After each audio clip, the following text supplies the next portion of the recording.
राष्ट्रवादीचे नेते आमदार अनिल पाटील आपल्यासोबत आहेत. सर, खरं तर काल रोहित पवार यांनी ज्या प्रकारे काही मुद्दे मांडलेले आहेत, प्रेझेंटेशन केलेलं आहे, खूप काही महत्त्वाचे मुद्दे त्यांनी समोर आणलेत.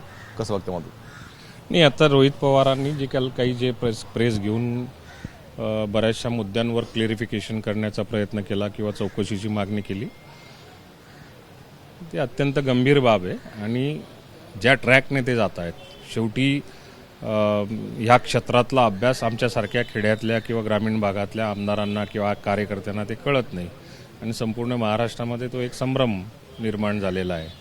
आता रोहित पवारांनी जे काल काही चौकशी आणि विमानामध्ये असलेला चौकशीचा भाग कसा कसा असला पाहिजे हे मांडलं, याला राष्ट्रवादी काँग्रेस पक्षाकडनं पूर्ण समर्थन आहे. आणि ही चौकशी झाली पाहिजे आणि त्याच्यामध्ये खरं काय आहे ते लोकांनाही आपल्या जनतेसमोर आलं पाहिजे. त्यांनी दोन महत्त्वाचे मुद्दे मांडले की एकतर पाण्याची बाटली, पहिली दादा प्लास्टिक बाटली वापरायची, नंतर त्यांनी ती काचेची केली.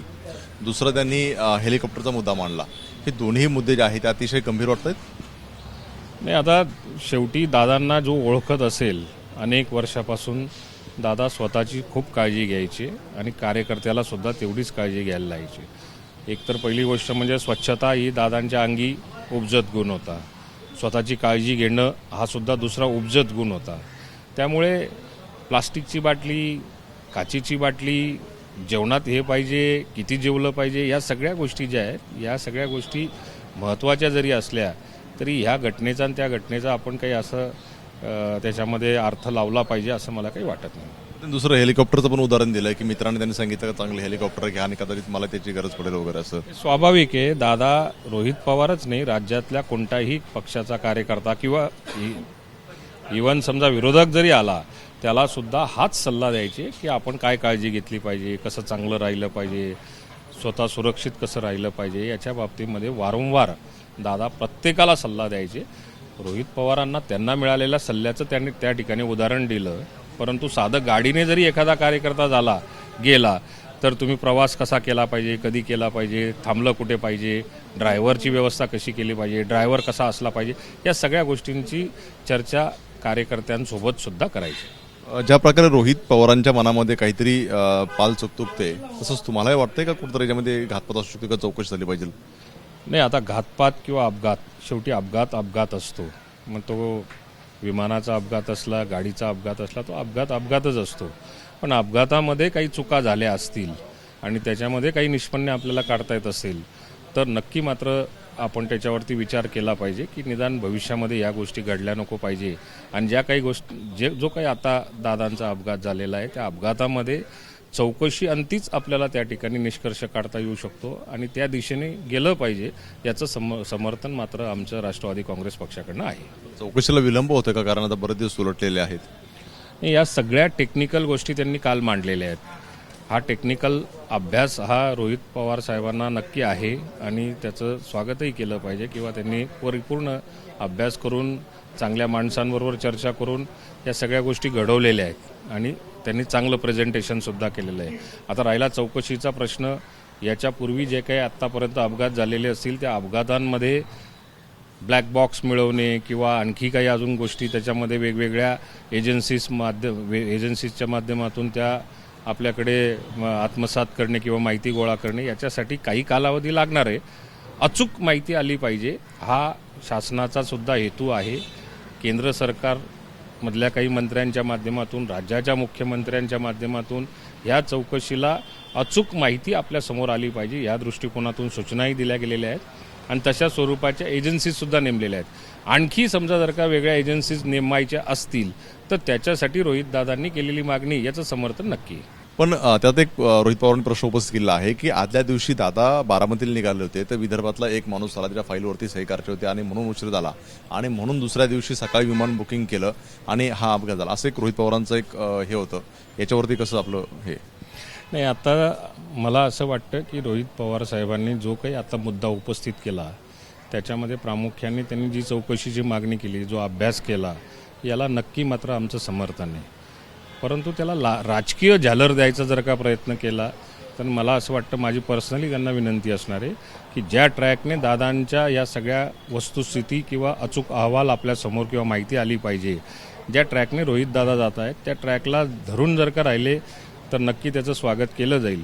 परंतु त्याला राजकीय झालर द्यायचा प्रयत्न केला आणि कुठल्या तरी विषयाला कुठेतरी भरकटण्याचा जर का प्रयत्न झाला तर ती काही गोष्ट या महाराष्ट्राला शोभणारी नाही किंवा ती गोष्ट त्यांनी करू नये असं माझं मत आहे. आता राहिला प्रश्न की त्यांनी ज्या पद्धतीने त्या ठिकाणी मांडलं की एखादा नेता, विदर्भातला मोठा नेता कोणीतरी आला दादांना भेटायला म्हणून उशीर झाला, मग त्याच्या फाईलवर सही करायची होती का. पण मला जितकी काही माहिती मी नंतर घेतली की कोणती सही घेतली किंवा काय झालं असेल याच्याविषयी थोडीफार मला जी काही माहिती मिळाली त्याच्यानुसार विदर्भातल्या धान वाटपाच्या, शेतकऱ्यांच्या धान वाटपाच्या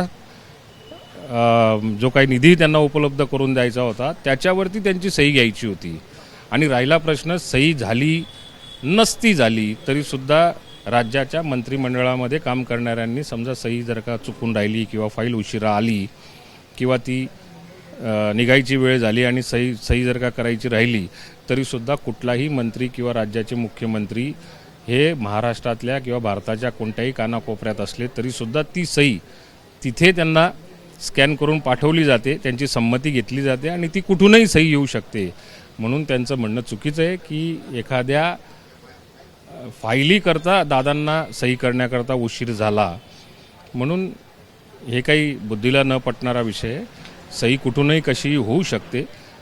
त्यांना विमानाने जायचं, गाडीने जायचं हा संपूर्ण निर्णय हा दादांचा होता आणि दादा सक्षम होते या सगळ्या गोष्टी निर्णय घेण्याकरता.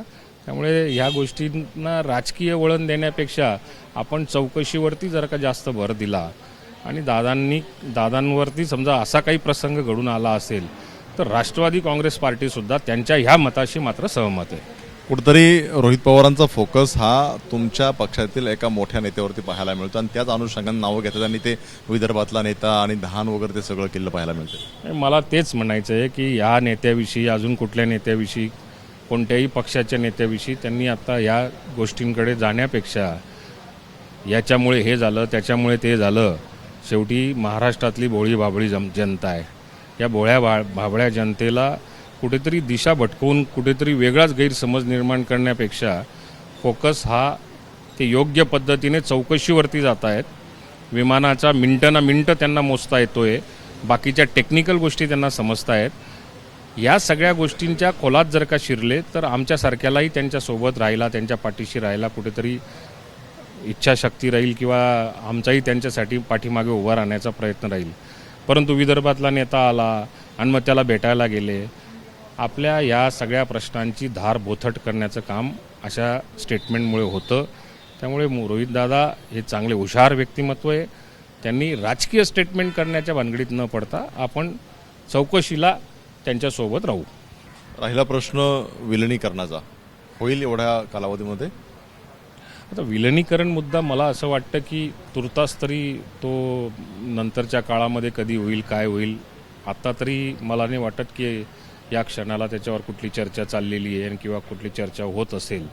आता राहिला प्रश्न विलिनीकरणाचा प्रश्न, तर विलिनीकरण कसं करायचं, कधी करायचं, कोणी करायचं हा शेवटी आम्ही जसं अजितदादांवरती अवलंबून होतो, दादा सांगतील तीच पूर्व दिशा असं जर धोरण होतं तसं आता सुनेत्रा वहिनी आम्हाला सांगतील तीच आमची पूर्व दिशा. जशी पलीकडच्या गटाची इच्छा आहे, मागणी आहे का विलिनीकरण झालं पाहिजे, दादांचं स्वप्न होतं, तसं तुम्हालाही वाटतं का विलिनीकरण झालं पाहिजे, नाही झालं पाहिजे? काय नेमकी तुमची भावना आहे? नाही, आत्ता कोणाला काय वाटण्यापेक्षा मला काय वाटतं, तुम्हाला काय वाटतं याच्यापेक्षा विलिनीकरण कोणत्या स्वरूपामध्ये झालं पाहिजे. मग आज समजा जर का पक्ष दोन वेगवेगळे जर का असतील, त्या वेगवेगळ्या पक्षामध्ये तालुक्यापासून, गल्लीपासून तर दिल्लीपर्यंत जे काही पदाधिकारी नेमलेले असतील ते कसे असले पाहिजे, सरकारमध्ये आपलं सामील होण्याचं किंवा असणं नसण्याचं ह्या सगळ्या गोष्टींची चर्चा जी होती या सगळ्या अनुत्तरित राहिल्यामुळे कदाचित पुढच्या काळामध्ये या बाबतीमध्ये योग्य तो निर्णय होईल. जर विलिनीकरण झालं तर राष्ट्रवादीची ताकद वाढेल असं वाटतं तुम्हाला?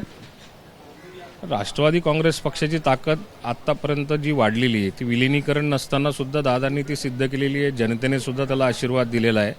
त्यामुळे ताकद कोणतेही समजा जर का पक्ष जोडला तर ताकद नक्कीच वाढते. परंतु राष्ट्रवादी काँग्रेस पक्षाची जबाबदारी दादांनी धुरा सांभाळल्यानंतर ज्या पद्धतीने महाराष्ट्राच्या जनतेसमोर गेले ते विधानसभेमध्ये आपल्याला त्याचं चित्र दिसलेलं आहे. विलिनीकरण झाल्यानंतर ती ताकद वाढेल याच्याबद्दल काही शंका नाही.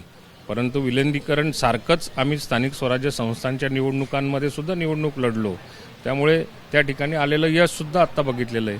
त्यामुळे विलिनीकरण हा जो विषय ताकद वाढण्यापेक्षा एकत्र काम करता येऊ शकतं ह्या विषयावरती मी माझ्यासारखा तरी कार्यकर्ता अजूनपर्यंत त्या दृष्टिकोनातून मला वाटतं की एकत्रित काम केलं पाहिजे. एकत्रित काम करण्यापेक्षा विलिनीकरण आपण करताना आपण कोणत्या स्तरावरती काय निर्णय घेतले पाहिजे, त्याच्याबरोबर घटक पक्ष जे असतील विलिनीकरण झाल्यानंतर सत्तेत समजा आपल्याला सहभागी व्हायचं असेल अशी चर्चा झाली असेल तर आम्हाला माहिती नाही ती, त्याच्यासाठी घटक पक्ष जे असतील NDA मधले घटक पक्ष असतील, मुख्य म्हणजे भारतीय जनता पार्टी असेल, यांच्यासोबत चर्चा झाली नाही झाली किंवा करायची किंवा नाही करायची हा सगळा प्रश्न जो आहे तो वरच्या स्तरावरचा आहे.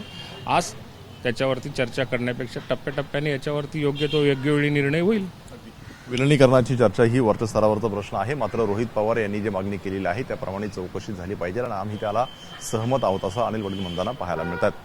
कॅमेरामन कृष्णा खापरे शिरोने एबीपी माझा मुंबई. एबीपी माझा, उघडा डोळे बघा नीट.